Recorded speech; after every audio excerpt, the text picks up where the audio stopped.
E mais um videozinho, mais um cafezinho, hoje xícara nova aqui e um café achocolatado. Olha, hoje tá especial. Já pega aí, por favor, o seu livro. A gente vê com PDF também. A gente está na página 148, Testamento de um Visionário. A gente está chegando quase ao final, né? O livrinho aqui, ele tem, vamos ver aqui, 197, 196, né? 97 é só o agradecimento. Acredito que mais alguns videozinhos já estaremos terminando esse terceiro livro aqui da nossa série de leitura comentada. Tem sido uma experiência maravilhosa. A troca aqui com vocês, a disciplina de continuarem, né, vendo, porque é claro que no início tem um boom, né, a gente pega muita visualização, primeira semana, 5 vídeos e tal, e depois você vai vendo que o negócio vai caindo, mas é quem fica, quem chega aqui e até o final é que tem resultado, que persevera. São nas pequenas coisinhas na vida que a gente vê essa diferença, né? De posicionamento e postura das pessoas. Aquelas que são de vento fácil, né? Começam, dá aquela voada, mas logo ó, cai. Né? O que acontece? A pessoa se empolga, a pessoa, vou começar, vou fazer, né? O exemplo clássico é a dieta, né? E tem gente que consegue, né? Tem gente que perdura, tem gente que consegue, tem gente que tá lá pelo resultado, né? E tem gente que tá lá pela hype inicial. Pô, vou começar a estudar inteligência artificial. Aí faz um negocinho aqui, um negocinho ali, sabe o básico ali de prompt. Já sei, tô fazendo os guias de viagem da minha próxima viagem, tô tirando umas dúvidas. Mas não vai além, não entende o que aquilo ali pode fazer, entendeu? Fica na... Pega hype, mas fica na mesmice. Quem é você nesse gráfico? Né? Um early adopter, uma pessoa que adota muito recentemente, né, de imediato, uma nova tecnologia e já está lá empolgada e continua, né, compra na alta e continua. É aquela pessoa que compra num segundo momento, já deixa, já, o preço até já baixou né, da ferramenta, do celular, do aplicativo, etc. E você entra, né, meses ou anos depois, né, aí aproveitando e já testando algumas coisas e tal, mas tá começando pelo mindset, não pela prática, né? Ou é você aquela coisa que tipo assim, a onda arrasta. Tipo assim, agora não tem jeito, gente. Eu tenho que comprar um celular com internet. E aí começa, depois de muito tempo, o celular com a internet. Eu vou te dizer que eu era essa última pessoa, né? O meu primeiro celular com internet, ele foi quando eu já estava trabalhando numa empresa de petróleo. Já tinha saído da faculdade, já tinha feito MBA, né? Não lembro quantos anos eu tinha, mas eu já estava estabelecida no mercado de trabalho, né? E tudo mais. E a empresa deu um smartphone daquelas de teclinhas, né? Pequenininhas, para a gente fazer algumas viagens e responder, né, em algumas horas, não sei o que e tal. E ali comecei a ter o meu primeiro contato, mas todas as minhas amigas já tinham. Todas as minhas amigas já estavam no WhatsApp. Já combinavam as coisas no WhatsApp e me ligavam. Ó, combinamos, sei lá, um jantar sexta-feira. Pode? Pode. Ok, estarei lá. Puft. E aí eu entrei e eu achei uma maravilha. Eu falei, que loucura! Todo mundo se fala. Eu achei loucura porque eu sou uma pessoa perdida, né? Então, a primeira coisa, tem mapa. E eu andava com as listas amarelas no carro, pra você ter noção, aquele catatal, listas amarelas, ao final das listas amarelas tinha um mapa. O mapa tinha quadrante. Eu saía de casa decorando o quadrante, as ruas que eu tinha que virar à direita, à esquerda e tal. Quando a empresa me deu esse celular, tinha o mapa lá. Eu falei, gente, tem mapa aqui, ele te guia, que maravilha, adorei o mapa. Depois adorei o WhatsApp. E aí depois eu comprei um iPhone para mim, muito tempo atrás, né? E aí, vamos supor, hoje eu tenho um iPhone 11, né? É esse aqui que eu tô gravando para vocês. Já existe aí o 16 Plus, não sei o que, grande, né? Não sei o que, blá, blá, blá. Eu tô no 11. Então, eu não sou, eu fui de rabinho da cauda dessa onda, da onda ter que me arrastar para eu usar, para não ser um early adopter, mas eu tô logo aqui, né? Eu tô logo depois do Early Adopter, né? Então eu fiz essa evolução durante esse meu processo, pensa no seu também. Pensa nessa evolução desse seu processo durante os anos, a adoção de tecnologias, a adoção de novas tendências. Onde você está? Você é um early adopter, quer dizer, você adota, lançou, você é o que está lá na fila da Apple para comprar o lançamento da Apple, da última coisa. Lançou os óculos de realidade virtual, você está lá comprando, você tem. Lançou impressora 3D, você está lá comprando, você tem. O relógio, você está lá comprando. Entende? Você está lá na fila dos primeirinhos, né? E depois você tem dois níveis, o que está logo em seguida disso, não é o cara que fica na fila, que fica vendo tendência, mas é um cara que compra logo o negócio depois. E tem um terceiro cara aqui, que ele espera 1 ano, 2, vê se o negócio matura, dá certo, o que as pessoas falam, se tem outras marcas e tal, e aí adota depois de 2 anos de lançamento, 1 ano, 2 anos de lançamento. E depois tem a rebarba, né? A rebarbona aí. Né? Onde você está nessa fila das novas tecnologias? Mas a gente começou esse papo, não sei nem porquê, né? Porque eu estava pensando nisso esses dias. Página 148, vamos começar a ler aqui, Testamento de um Visionário. A eternidade ama as criações do tempo, William Blake. O poeta visionário William Blake foi, a meu ver, um desses avatares meio loucos que encarnam de tempos em tempos, sábios capazes de ascender por breves períodos aos planos sutis e voltar, a fim de compartilhar conosco as maravilhas que contemplaram.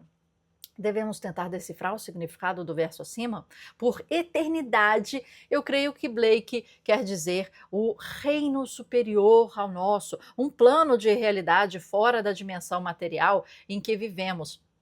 Na eternidade, não existe o tempo, ou a sintaxe de Blake não distinguiria o tempo de eternidade, e provavelmente nem de espaço.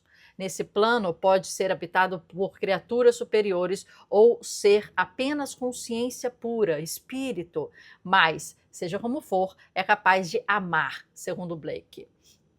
Se seres habitam esse plano, acredito que, para Blake, eles são incorpóreos, não têm corpo. Ainda assim, mantém conexão com o reino do tempo, aquele em que vivemos. Deuses e espíritos frequentam essa dimensão, têm interesse nela.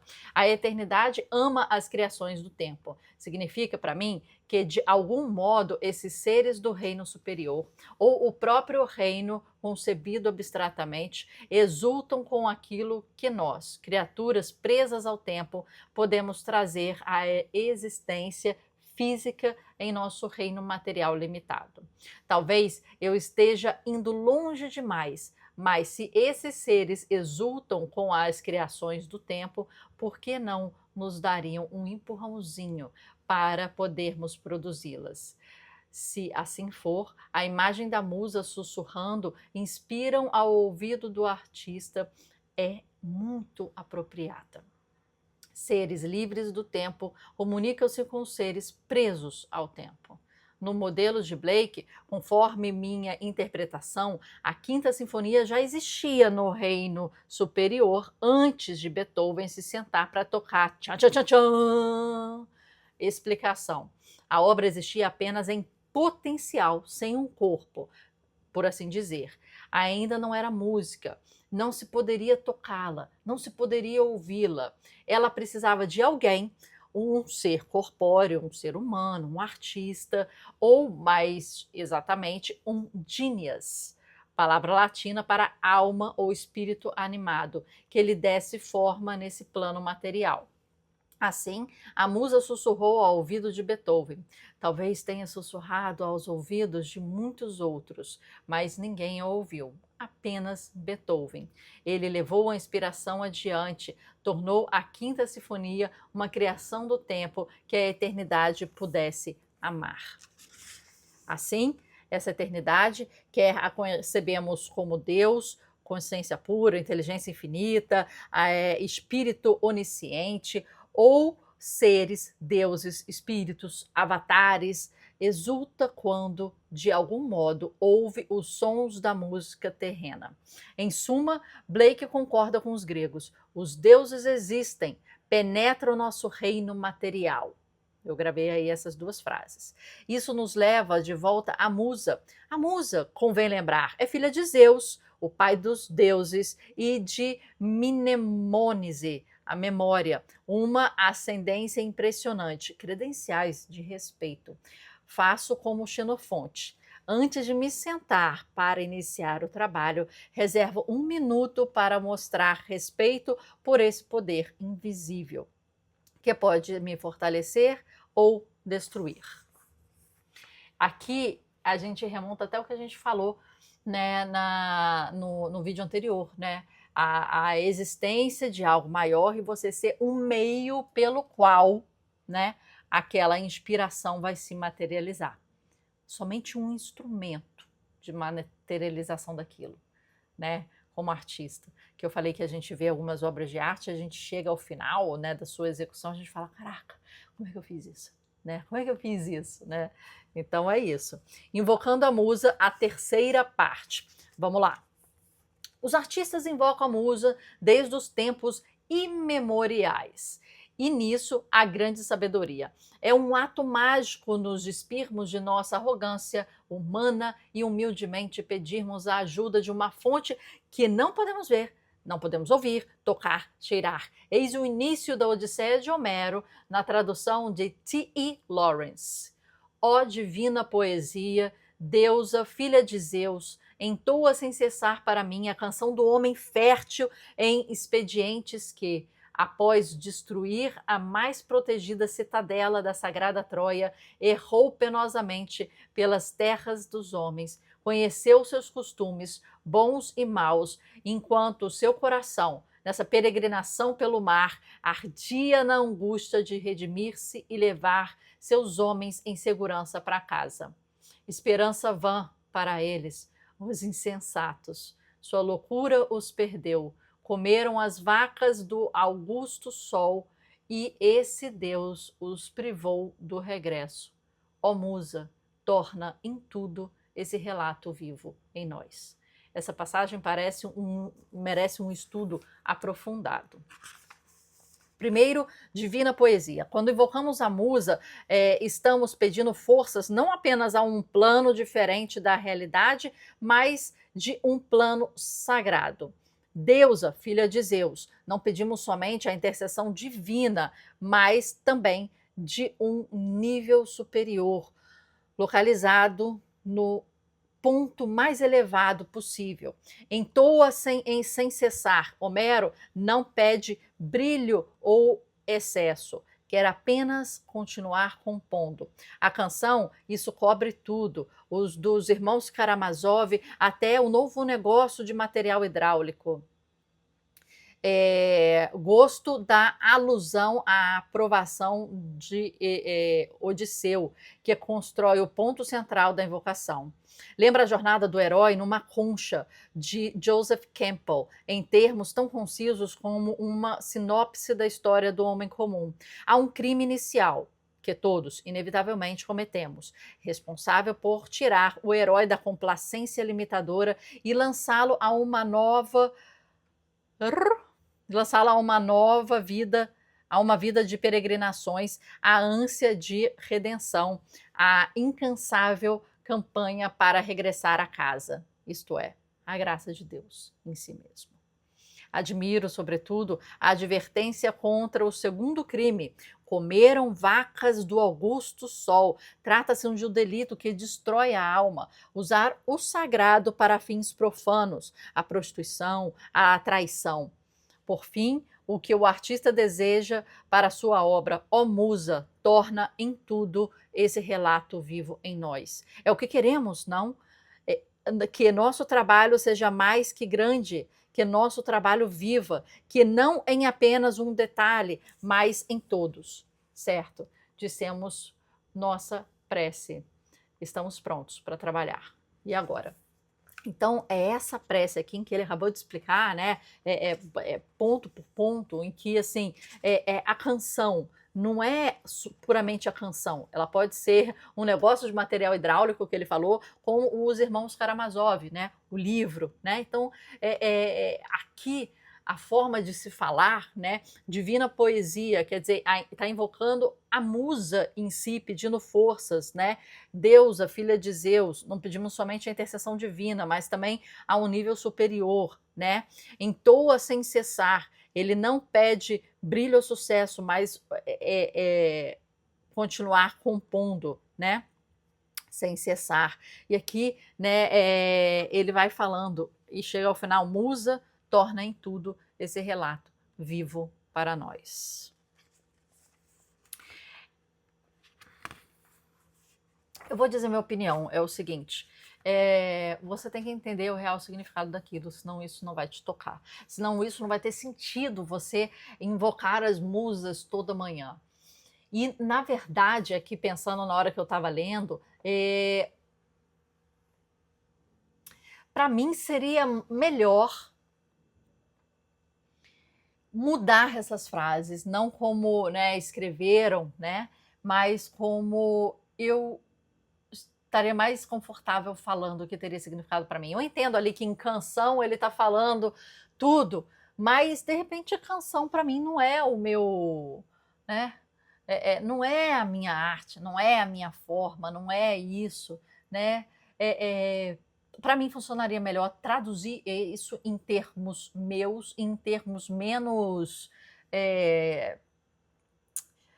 Eu estou falando isso, mas eu quero dizer aquilo. Eu estou falando isso, mas eu quero generalizar. Eu estou falando isso. Não, então fala o que você quer falar, né? Esse é o ponto. Cria a sua própria invocação à musa. Não use o de alguém que está querendo falar o que quer falar e está falando de uma forma pomposa e contextualizada ali dentro de uma criação literária. Cria a sua. Cria a sua, entende aqui o contexto? Olha, que ele está falando que ele não quer sucesso, ele quer algo contínuo, né? Ele está falando a canção, mas está cobrindo tudo. Então, qual outra forma da gente fazer isso? Ele está chamando de divina poesia a musa, mas por que não falar, ó, musas, em vez de divina poesia, né? A gente viu aí que existem diversas, musas de Zeus. Você generaliza também, mas uma coisa tem mais a ver com você, né? Comeram as vacas do Augusto Sol, né? Às vezes você nem entende o que é Augusto Sol e por que as vacas. Então, quer dizer, escreve do jeito que toca o seu coração, entendendo como é que essa partitura está sendo composta aqui, né? Ó musas dos grandes deuses, né? Esteja hoje comigo em meus aposentos, minha oficina, o meu estúdio, né? Garantindo que, não sei, eu vou inventar com a ajuda e com o estudo e vou trazer esse texto para vocês, tá? Prometo. Vou trazer um texto que traduz isso de uma forma mais pessoal. E aí depois você traduz para você. Tá bom? Vou colocar o link aqui embaixo depois, tá? Magia de começar, né? Então, o que ele falou nos capítulos anteriores, que o mais importante é começar. O mais importante, na verdade, não é produzir e nem é produzir bem, segundo ele, né? Você pode discordar. O mais importante é você sentar todos os dias e ter a disciplina de sentar seu bumbum branco ou preto ou de qualquer cor, mas seu bumbum numa cadeira e fazer o trabalho daquele dia. Independente se aquilo ali vai resultar em algo, mas ele vai estar resultando na construção de uma disciplina e de um processo que no tempo e na repetição, aquilo vai criar coisas fantásticas e maravilhosas, ok?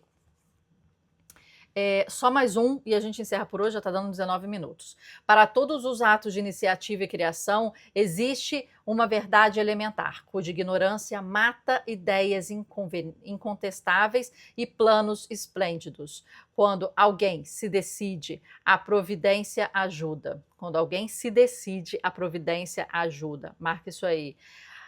Acontecem para ampará-lo todos os tipos de coisas que de outro modo não aconteceriam. Um fluxo caudaloso de acontecimentos brota dessa decisão, provocando em favor da pessoa toda sorte de incidentes, encontros e auxílios materiais invisíveis que nenhum homem imaginaria encontrar em seu caminho. Tenho muito respeito por esse pensamento de Goethe. Qualquer coisa que você possa fazer ou sonhar, você pode começar. A ousadia tem genialidade, poder e magia em si. H. W. Murray, The Scottish Himalayan Expedition.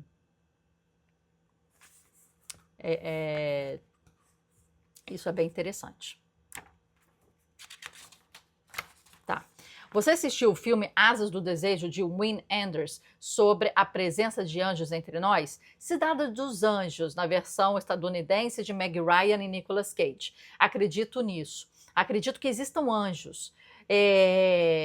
Estão aqui, mas não podemos vê-los. Anjos trabalham para Deus. Sua função é nos ajudar, nos despertar, nos estimular.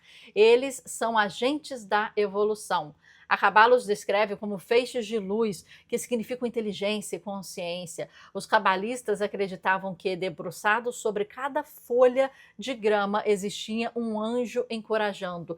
Cresça, cresça, vou mais longe. Acredito que sobre toda a raça humana existe um super anjo citando: evolua, evolua. Os anjos são como as musas, sabem coisas que não sabemos, querem nos ajudar. Estão do outro lado do painel de vidro, gritando para chamar nossa atenção. Mas não podemos ouvi-los, porque estamos distraídos demais com a nossa própria insensatez. Mas quando começamos, quando damos o primeiro passo, quando concebemos um empreendimento e nos empreendemos a ele sem dar ouvidos ao medo, uma coisa maravilhosa acontece. Surge uma rachadura na membrana, como a primeira que o pintinho faz para sair da casca. Parteiras angelicais se reúnem à nossa volta e nos assistem enquanto fazemos o parto de nós mesmos, nascendo para o que devemos ser, para o destino codificado da nossa alma, o nosso daimon, o nosso genius. Quando damos um passo, saímos de nosso próprio caminho e permitimos que os anjos venham fazer o trabalho. Agora podem falar conosco. Isso os deixa felizes, deixa Deus feliz. A eternidade, como Blake nos diria, abriu um portal no tempo. E nós somos isso. Olha que legal. William Blake é um ótimo poeta, indico o seu trabalho, vale muito a pena. Ele é um cara que sempre está sendo muito citado e sempre inspira muito. Então fica aí uma dica. A questão aqui de Goethe, né? Qualquer coisa que você possa fazer ou sonhar, você pode começar. Olha que ele fala. Isso ficou, quando a gente leu aqui, isso ficou muito profundo em mim. Você pode começar. Ele não fala você pode fazer, você pode ter resultado, você pode performar, você pode chegar até o fim. Ele fala que você pode dar o primeiro passo, você pode começar, né? E tudo mais é um ponto de interrogação. Mas ele é bem cuidadoso quando ele faz isso, quando ele coloca essa palavra. A ousadia tem genialidade, poder e magia em si. Quem aí, eu te pergunto, é a pessoa mais ousada que você conhece? Conhece assim, pode não conhecer particularmente, conhece, né, no mundo, já observou, vamos dizer assim, no mundo. Quem é a pessoa mais ousada que você conhece? E por quê? Queria que vocês escrevessem aqui embaixo para mim essa resposta. E eu, né, respondo para vocês qual é a pessoa. Eu acho que existem várias pessoas, né? A gente pode pegar várias de situações particulares, né?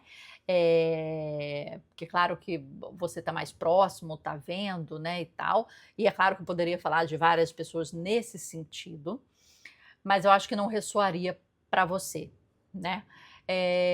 E falando de gente em comum, né, que nós conhecemos, eu acho que o Ayrton Senna é um deles, né? Um exemplo de garra, determinação, e a cada vez que ele entrava para trabalhar e corria, ele sabia o risco de vida que ele estava tendo, cada vez que ele se colocava, se arriscava, ele sabia o que ele estava, né, passando. Então, em questão de ousadia, de ir além, de fazer com que a vida dele fosse aquilo, na verdade, né? Você vê que ele abriu mão de relacionamento, abriu mão de várias coisas, porque essa era a paixão. Essa era a paixão dele. Ele veio para correr. Era isso. E aí é o seguinte, outra pessoa que eu vejo muito, e você pode gostar ou não, até comento sobre ele aqui, mas é o Pablo Marçal. Você pode falar, cara, não sei o quê, você pode dar qualquer adjetivo. Mas o cara, a gente vai falar de fatos. O cara veio de baixo, o cara subiu, o cara tem várias empresas, tem uma família feliz e constituída.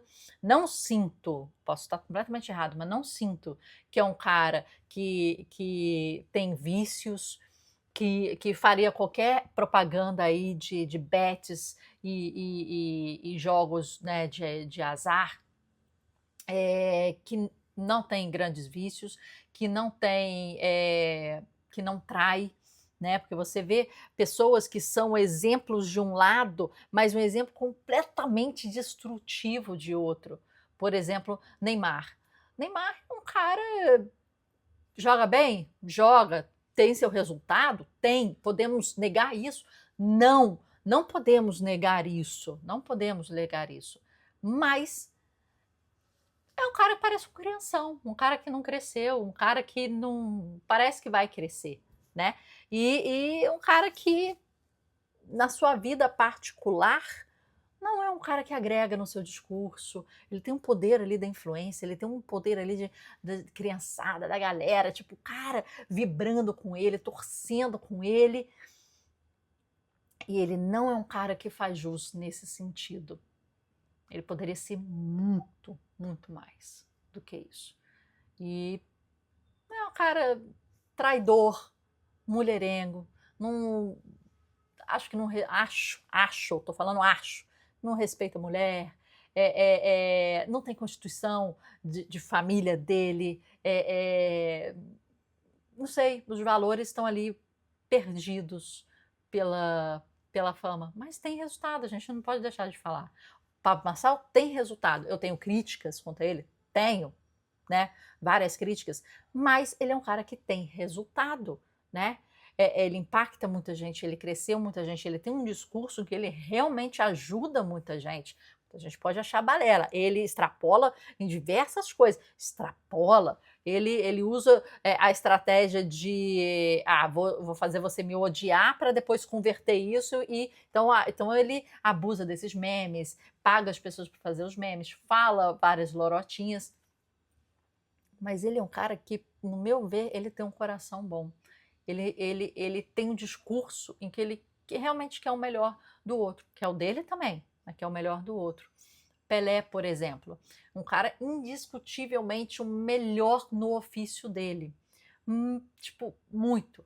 Mas eu, infelizmente, nunca simpatizei com ele no particular, no que eu sabia dele, da vida dele, né?